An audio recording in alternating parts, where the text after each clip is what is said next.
Inti taf li qed tixtri l-ola fuel fl-Ewropa. Ir-raġuni li inti qed tħallas għal fuel bl-ola prezz hija għaliex il-Gvern Laburista għamel ftehim li bih il-prezz tal-fuel f'pajjiżna jibqa' fiss sal-aħħar tas-sena, anke jekk il-prezz taż-żejt internazzjonali jorħos kif fil-fatt qed jiġri. U din mhix xi ħaġa li qed jgħidha biss il-Partit Nazzjonalista jew il-Poplu Malti Wawċi li qed iħoss l-effett ta' din id-deċiżjoni. Imma dan huwa fatt li ħareġ fil-jiem li għaddew mill-Uffiċċju Nazzjonali tal-Istatistika tal-Unjoni Ewropea, il-Eurostat. Biex ħarġet din l-istatistika, il-Eurostat qablet il-prezzijiet tal-fuel fil-pajjiżi membri tal-Unjoni Ewropea. Iżda minn dan kollu, il-Gvern ma jrid jammetti xejn, avolja s-sewwieqa Maltin u Għawċin qed ibatu l-konsegwenzi tal-hedging agreement li għamel il-Gvern preżenti.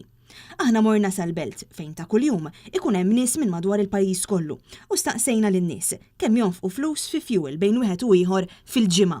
Kien hemm min qalilna li jonfoq madwar 20 euro fil-ġimgħa, jiġifieri bejn wieħed u ieħor 80 euro fix-xahar. So 20 euros. 20 euros. 20 euros, 15 xi ħaġa.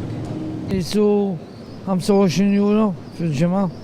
Kien hemm imbagħad min jonfoq madwar 30 euro fil-ġimgħa għaliex joqgħod il-bogħod miċ-ċentru tal-pajjiż. 30 fil-ġimgħa jisu. Ma jinnoqgħod il-merja ġifieri mmur fejn mmur dejjem il-bot. 25 daqqa 30 fil-ġimgħa. Fil-ġimgħa dejjem naħli jisu fuq it-30 u ġieli anke ta' besnar iżjed. Iltqajna wkoll ma' wħud li saħansitra jonfqu 40 euro jew aktar fil-ġimgħa. Jiġifieri f'xahar jonfqu aktar minn 100 euro fi fuel. 50, 40. 60, 70 fil-ġimgħa.